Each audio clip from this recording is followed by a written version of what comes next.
From Wish TV and the All Indiana Podcast Network, this is the News 8 Daily 8 Podcast with Wish TV's Kylie Conway. A Wish TV News 8 update. Hi, I'm Kylie Conway, and this is your News 8 Daily 8 for Monday, August 14th. After this first round of rain gets out of the way this morning, we're going to stay mostly to completely cloudy with high temps stuck in the upper 70s. There is a second wave of rain, but it is unlikely to cause much severe weather, according to our Storm Track 8 team. But they do say it's going to bring plenty of rain to a still dry Indiana ground. We are following breaking news this morning. Two stories here. First, IMPD says a man is in critical condition after a shooting on the southeast side of Indianapolis. Officers found the man shot at Churchman Avenue and Walker Avenue just before 1:30 this morning. Police say paramedics took the man to Eskenazi, where he will need surgery. Officers tell us there's also a warrant out for his arrest. The other, Indianapolis police say they're investigating the death on the city's east side. Police confirmed it just this morning during daybreak. We got the information. According to IMPD, it happened on 32nd Street near 34th and Emerson. That's really all we know up until this point. I'm recording this on Monday around 8:20 in the morning. So you can follow along updates at wishtv.com for that. Two members of Indiana Task Force 1 are heading to Hawaii today to help with search and rescue in Lahaina. The group says the team includes a canine team and a structural specialist. Some federal help has already arrived in Maui. FEMA toured the devastation Saturday. The death toll climbed to 96 this morning. The state still is asking tourists to avoid Maui because many resorts are housing evacuees and first responders. The Hawaii Tourism Authority confirms about 46,000 people have left Maui since last week. Tourists are encouraged to visit the other islands as the recovery efforts start there in Maui. Please understand that we come at this like an ohana, because it's going to be, in the short term, heartbreaking. In the long term, people are going to need mental health care services. In the very long term, we'll rebuild together. The wildfires are now considered Hawaii's deadliest natural disaster in decades, surpassing tsunamis in 1946 and 1960. Officials say it could cost $6 billion to rebuild. A man from New York has died in Lake Monroe. Divers found his body Saturday afternoon, not long after he went under the water. It happened near the Paintown State Recreation Area. The DNR says witnesses saw Rajesh Kumar jump off of a boat to swim but never came back up. He was 40. Officers say he was not wearing a life jacket. IMPD says a teen is under arrest accused of shooting and killing a man on the east side. The shooting happened just before 4:30 Saturday afternoon on Kildare Avenue near 21st Street and Emerson Avenue. The neighborhood is near DeQuincy Park. Officers found the man shot outside a home. He later died. Police say they found the 17-year-old suspect shortly after. The victim's name or age has not been released. John Green's sharp words appear to have worked. The author's most popular book is likely heading back to the teen section of Hamilton East Public Library. The leader of the library board now says it was an error to move The Fault in Our Stars. Green lashed out last week in a series of posts about the decision to move the book and the collection development policy that allowed it. The policy allows the board to overrule recommendations from publishers, authors, and librarians. The board president says in a new statement that the move to the adult section was an error and that the book should go back in the teen section immediately. She says the board will discuss in its next meeting what went wrong. Happening today, no school for students in Kentucky's largest district again. Jefferson County Public Schools in Louisville are closed today and tomorrow as the district tries to sort out a transportation crisis that led some students to still be on buses at 10 at night on the first day of school. The district now says in posts on X and elsewhere that it won't reopen until Wednesday. Some 65,000 students ride buses in the district. Leaders say they're working on short and long-term solutions to the severe driver shortage that led to the problems. In your vote 2023, the open race for mayor of Beech Grove. One candidate is calling for Marion County to do a better job prosecuting violent crimes. He spoke with News 8's government reporter Garrett Bergquist during Sunday's All Indiana Politics. Current Beech Grove Mayor Dennis Buckley is not seeking another term. Rick Skirvin is the Republican nominee to succeed him. I asked him about ways to curb shootings at bars in light of last week's double shooting. I think everyone should get involved. I think we should look at maybe times in which alcohol is served. Not so much closing the location, but cutting back on the time on when the alcohol is served. I think we also need to look at Marion County as a whole. I think that gun violence should be prosecuted to the fullest extent of the law. The gun laws that we have on On record right now are gun laws that I think that we should tap into and not create more, but definitely prosecute to the fullest extent. And on that note, you've called on the mayors of the other suburbs surrounding Indianapolis to put pressure on the courts to crack down on those convicted of gun violence crimes. How would you go about doing that? Get with them, have a consortium, and discuss, what our options are as, Unigov cities, Lawrence, Speedway, Beech Grove, and what kind of pressure can we put on the prosecutor's office? Do our best to get elected officials that will follow through and prosecute these gun laws. The recidivity rate of these people that are breaking these laws, getting in trouble, the police are doing their jobs.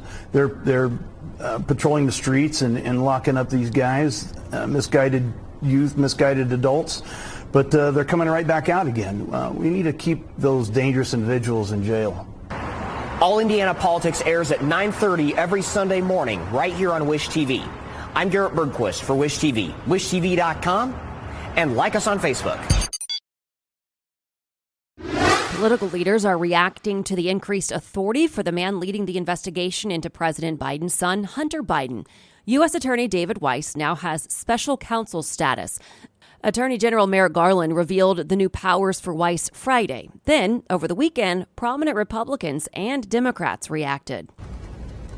I am hopeful that Special Counsel Weiss will do his job without fear or favor, but I have confidence that Jim Jordan, Congressman Comer, and others will continue to do their job for the American people. It is the rule of law and the justice system working itself out the way that it does, and obviously it's bumpy, and this side or that side doesn't necessarily prefer this course of events. But our job, I think, as political people, is to allow the justice system to run its course. Weiss asked for special counsel status after a plea deal for Hunter Biden fell apart last month at the last minute. Federal prosecutors say talks to revive a plea deal for Hunter Biden are at an impasse. They're moving forward with the next steps toward prosecution, including moving the case from Delaware to California or Washington, D.C. A new report says prosecutors have text messages and emails that directly link members of Donald Trump's legal team to a breach of a voting system after the 2020 election. The Fulton County District Attorney is leading the investigation into the former president and his actions in Georgia after the vote. CNN reports the DA's team has communications that show Trump's team tried to access the voting systems in Coffee County in a hunt for more votes. The story says the DA will, next week, start a grand jury presentation seeking charges against at least 12 people. A pilot and a crew member are safe after ejecting from a vintage jet that crashed during an air show in Michigan. They deployed their parachutes, the plane hooked to the left and crashed into a massive plume of smoke. According to the Wayne County Airport Authority, the MiG-23 demonstration plane crashed just after 4 yesterday afternoon. Officials say it crashed in a parking lot west of Detroit and hit some empty vehicles. No injuries have been reported. The FAA and NTSB are both investigating. Hi, Barbie. Hi, Barbie. Hi, Barbie. Hi, Barbie. Hi, Barbie. And Barbie is still cruising. According to new studio estimates, the film brought in more than $33 million in its fourth week, passing $500 million in North America. It crossed the $1 billion mark globally last week. Oppenheimer is second at the box office, with the newest Teenage Mutant Ninja Turtles movie in third. Michael McDowell woke up a winner this morning. He drove to a dominant victory in the Brickyard 200 at Indianapolis Motor Speedway Sunday. Daniel Suarez started on the pole for yesterday's race. He ended up third. McDowell took the lead from Suarez on lap 6 and didn't look back. He led 54 of 82 laps to take the checkered flag. The win marks McDowell's second NASCAR Cup Series victory. To the Colts, the first preseason performance is in the books. The team didn't pull off a win, but head coach Shane Steichen had some positive takeaways, specifically regarding Anthony Richardson's first start at quarterback. Started off rough. He threw an interception on his first drive, but he turned it around, finishing 7 of 12 for 67 yards. Steichen says he's proud of how Richardson bounced back after that initial mistake. The poise he had, the command he had, you throw an early interception, how's he going to respond to that? And I thought he responded tremendously, came back, he had 2 good drives. I thought he did a really nice job for his first time out. In Buffalo, on the road, in that environment, I mean, it was packed there for a preseason game. And just the poise he played with, he knew where to go with the football. like I said, we had that one first interception, and that's on me, coaches, myself. We got to do a better job helping them there, put them in those situations.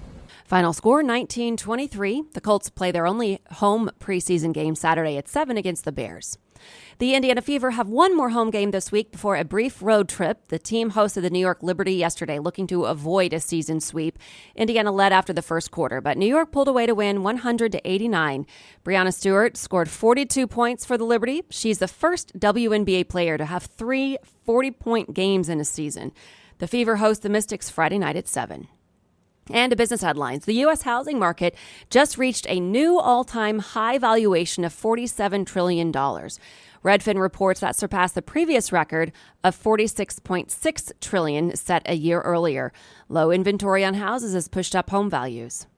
Indiana farmland prices once again hit record highs in 2023. Purdue says statewide, the average price of top-quality farmland averaged $13,739 per acre, up 7.3% from June of 2022. Statewide, cash rents increased by a modest amount between 2022 and 23. The high cost of gas has led to a large number of Americans to cancel their summer travel plans, according to Quote Wizard. Quote Wizard notes that although gas prices peaked in 2021, we still are seeing prices 61% higher than in 2020. Alphabet, the parent company of Google, is in the early stages of negotiating with Universal Music Group over a tool to let fans create deep fake songs using artists. This is according to the Financial Times. AI tools pose a threat to the music industry as they can clone artists' voices with a deep fake or replicate their music, infringing on their intellectual property rights and potentially diminishing their earning potential.